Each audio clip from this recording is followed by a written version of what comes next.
They've only met once before. The Buccaneers held the Texans to 107 total yards. Let's try and do that again this weekend and clinch the NFC South. Hey, how are you, folks? Jason Horowitz, NFL.com's Pat Kerwin. Hey, glad to be with you on the NFL previews presented by Comcast. It's 8-4 Tampa Bay, 5-7 Houston, coming off a loss at Tennessee. But let's start with Tampa Bay. This is a team that got out of New Orleans last week with a victory, thanks to a bad play call by Sean Payton. But more so than that, they got rest for Jeff Garcia. How much of a value does that have as we continue down the season? Well, you know, Jeff's well into his 30s. He takes a complete pounding every week he plays. He is absolutely fearless, and even though he's been injured, if he plays again, he's going to play the same way he plays now. Trying to jump in the air, throw footballs, takes unbelievable shots. If I could sneak another week of rest, I would do it. Why? Because Luke McCown played so well, and I'm up against the Houston team that has been severely beat up with injuries. And I would look at this and say, I'm not going to announce it. I'm going to try to get through this one with Luke. Well, let me ask you this, because what Luke McCown found last week, especially in the first half, he found Joey Galloway. Joey Galloway is still just burning past defenses at his old age, and he's not young, but he's not close to 40. But certainly Joey Galloway is having one of the best seasons of his career. Why?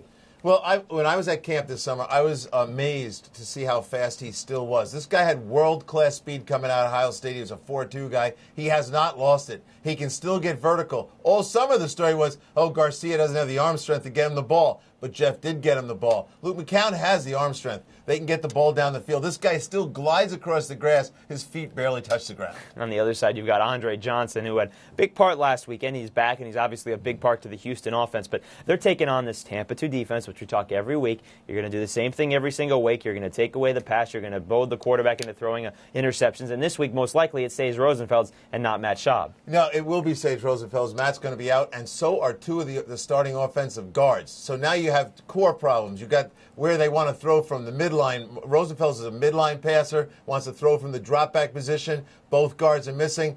And the Tampa Bay Bucks believe they can always get to the quarterback with their front 4, and they will this week. They will disrupt this before Andre Johnson can get deep on the routes he likes to run. The other part to that is that Tampa Bay's defense the last 4 weeks all wins, the last 4 games are all wins. They've held the opponents to an average of 69 yards a game on the ground. That does not bode well for the Houston offense because they need Ron Dayne to play well. Yeah, Ron Dayne's a guy that has to heat it up. We all know about Ron Dayne, and look at his yards per carry after 20 carries. He gets very, very impressive.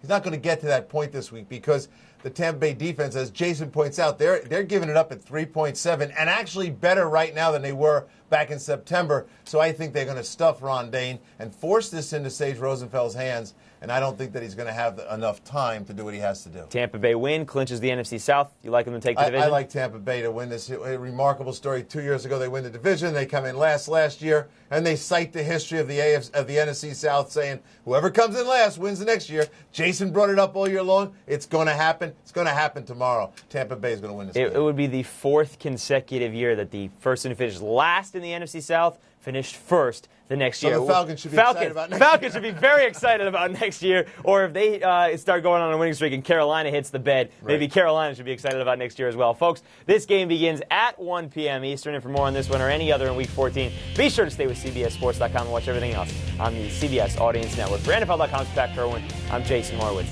Take care.